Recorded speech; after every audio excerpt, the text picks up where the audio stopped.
This is not about balancing the budget. This is not about the deficit. This is about union busting. The unions gave all the concessions Governor Walker asked for. They gave all the fiscal concessions. So after he got them, he then went back to trying to bust the union by destroying collective bargaining. That's the only issue on the table today in Wisconsin.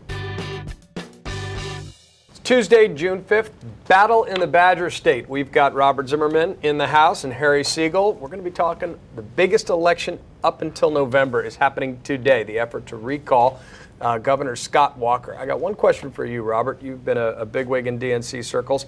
How come the DNC isn't playing harder in this race? Well, the bigger debate is why the Democratic Party is so invested in this race. You've seen former President Clinton there. You've seen, of course, major support from organized labor. You've seen a lot of Democratic leadership make a commitment to that race. And the question is, what's the gain? Or is it a good investment of time? Well, we'll know a couple hours from now, but we do know one thing, which is that they've been outspent dramatically. I mean, Barrett's fundraising totals are something like 1/10 that of the money that Walker has raised. And that's not in terms of indirect outside groups. That's just direct funds. So how do you see this race playing out right now? Well, from what we're seeing right now, it's going to be very tight. It's going to come down to turnout, and it looks like Walker is a little ahead. We'll see if that holds up. Labor is putting a lot of resources into getting out the vote. Most states gained jobs last year, but under Governor Walker, Wisconsin lost more jobs than any other state. There's no undecided votes. Turnout's expected to be pretty much historically high, like 60, 65%. And it's going to be very interesting. The whole race raises two issues. First of all, it raises the point about the merits of a recall election. Right, which I think they're very destabilizing to a democracy, I've got to say. Absolutely. It's one thing if an individual is found guilty of high crimes and misdemeanors or guilty of corruption in office, but there's a real important discussion about the merits of a recall. I've always been skeptical and cynical of them and don't think they really have a lot of merit. I think Wisconsin proves that point. Not that Walker in any way should be hailed. His conduct has been disreputable and unconscionable in office.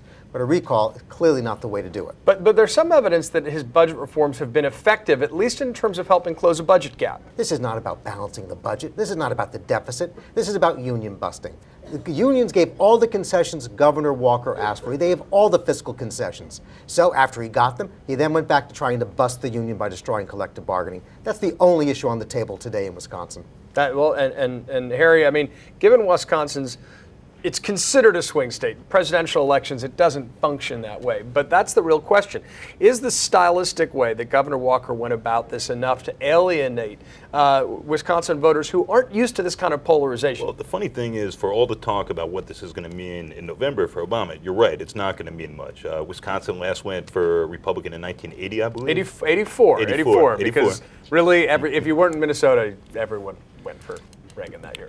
And this is not going to play out in November. If it's a close race and Walker wins, there'll be a day of stories about why didn't Obama come, and that'll be that. But it's not going to have political impact. I'm not entirely convinced of that. I think what could be very significant here is that it could heighten the Republican ground game, improve their organizational skills, and this could give them an advantage. Let's face it, in a close election, and Wisconsin historically has been close, although voting Democratic, in a close election, those small differences do matter. Yeah. So I think it might have an impact, not in terms of the national race, but it could be a flashpoint impacting what Wisconsin does in the presidential. I agree with Robert on this one. What's astounding, $60 to $80 million estimate when all is said and done. Yeah. To own a local TV station or radio station in Wisconsin. Right. Is it re-energizing the National Tea Party? Well, that'll be one of the interesting questions. It's a narrative question as much as anything else, but Walker has become a real hero. Walker 2016. That laugh really said it all. I liked him when he was making music in England. Robert, final word on Wisconsin. Spin. Spin. Harry? Close. Spend.